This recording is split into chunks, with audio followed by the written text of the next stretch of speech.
So there are 4 gates. We have the regular gates, which are these glow-in-the-dark neon ones, and we have, which is probably politically incorrect, but I'm a fat guy so I can say it, we have the fat gates. And the fat gates are just thicker, so they narrow the tolerances.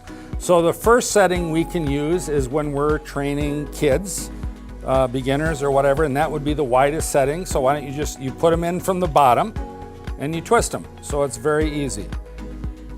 All right. So Paul's giving a lesson to 5-year-olds or adults who have never golfed. We can start out there. We have probably a 5-degree margin of error off the club face. And I would guess you are the same from talking to you. We like to turn this into a game, right? So you hit 3 in a row from there, you move it back. You hit 3 in a row from there, you move it back. It progressively gets harder, right? These kids, they want to challenge themselves. They want to be the first one to go what I call the professional setting, right? So once they've reached the halfway part, that's pretty good. You know, we can just narrow the yellow neon. All right, so now the truth gate settings are much narrow, and we would start over, right? Because as you can see, we have much less margin of error. So from about here, we have about a degree margin of error off the club face. So now we're getting really tight. Now, you couldn't hit a 20-foot putt through here because you don't have enough room for your follow through, right? But for short 3-4 foot putts, we're fine. And that's really what we should be concentrating on to be successful.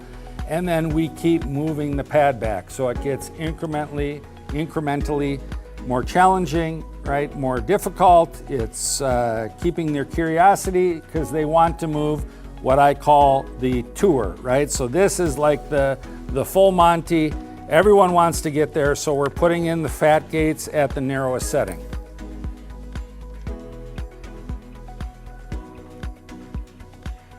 And then once again, we would start moving the ball pad up and then moving it back further and further and further. I'm Paul, you know this. You hit 5, 6 in a row from here, you're a damn good putter. You are a very, very, very good putter.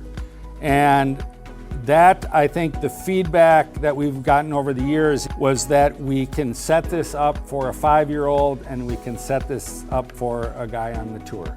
Yeah, you hear in a lot of sports, aim small, miss small, and that's definitely your smallest aiming point as you move it back. And it's going to decrease your tolerance there too as well. So those are the truth gates. Once again, you can put them on the end there. You can do whatever you want with them. Putt if you're inside, certainly on a flat area, and we're going to talk next about leveling this up. You can putt in both directions if you want. So maybe you're hitting 4-foot putts here and you're widening the gates out over here, and you're going to work on hitting 25-foot putts, right? So you don't have to flip-flop around. You can just change sides and go both ways.